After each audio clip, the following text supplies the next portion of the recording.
Okay, so yesterday we talked about prime numbers, we talked about perfect numbers.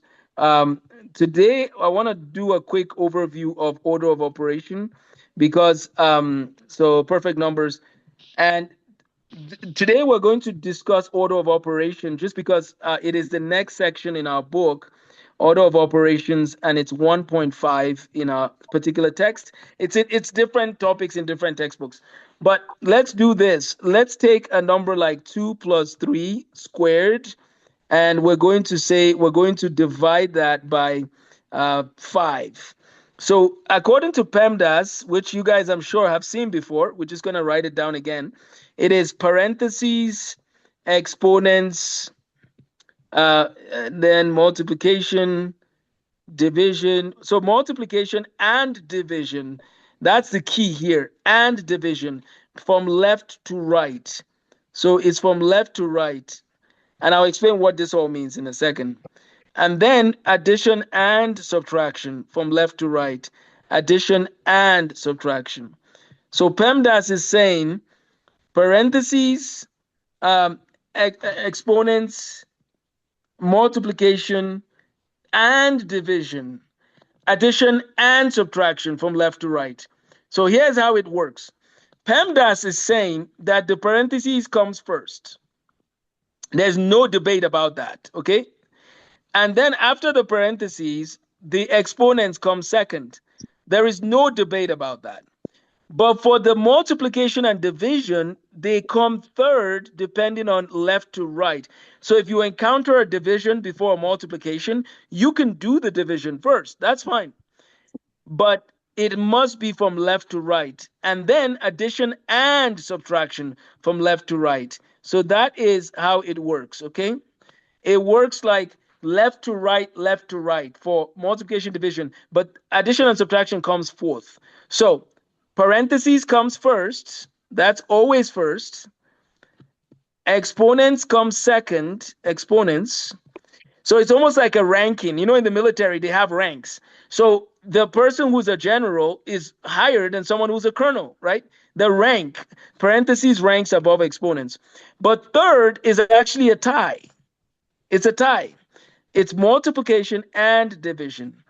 And the fourth is addition and subtraction. Okay, now we're going to go back to the problem that I just wrote. We have this problem, and I have notes, by the way. I'm going to be posting these notes in the chat, in your folders, so you guys will always have access to the notes in case you ever miss anything. So this is also like a tie. Now, multiplication and division is ranked higher than addition and subtraction. That's a fact.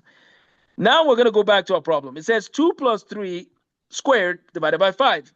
This becomes 5 squared divided by 5, which is 25 divided by 5, which is 5. Everybody's happy. But we had to do it by order of operation. You had to do the parentheses first, then the exponent, then the division. You did it in the right order. The order matters for how you use PEMDAS. Okay, so let's go to another example. I'm going to write 2 more examples, and then I'll stop and we'll take questions, thoughts, comments, objections. So this is from 1.5 in the text. We're going to work through several problems today from this. And so the first thing to do here is to note, if you have 3 plus 9 squared times 4 divided by 2. Okay, that's one example.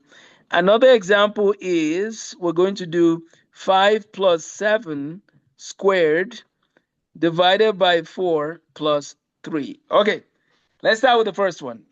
3 plus 9 is 12 squared and then times 4 divided by 2. 12 squared is 144. So we have 144 times 4 divided by 2. So we have to take the 144 and multiply by 4. That's my fault. I chose too big of a number, but it will keep us awake. So 144 times 4, 4 times 4 is 16, 6 carry 1. 4 times 4 is 16 plus 1 is 17, carry 1. 4 times 1 is 4 plus 1 is 5. So 576 divided by 2 is what our answer is going to be. And it is 288. Very good. So this one was 288. Let me do one more and then we'll take questions. 5 plus 7 squared becomes 12 squared divided by 4 plus 3. What is up with 12 today? So this is 144 divided by 4 plus 3. Now, there are different ways of dividing 144 by 4. You can use long division. You can use the method I grew up with, which is where you write down 144 over 4, and then you just say how many times does 4 go into 14, you say 3, and then how many times does 4 go into 24, you say 6. And so basically the answer becomes 36 plus 3, which is 37. So this is one way of doing it. The other way is to use long division. 4 goes into 14. 3 times 4 is 12. You have minus. You bring down 2 and 4. 4 goes into 24. 6 times, you have 6. 6 times 4 is 24. And you get 0. I went pretty fast here, but please note we're going to go back and we're going to digest everything. But I just wanted to put it all up on the board. I'm going to stop our recording there and we'll have a conversation.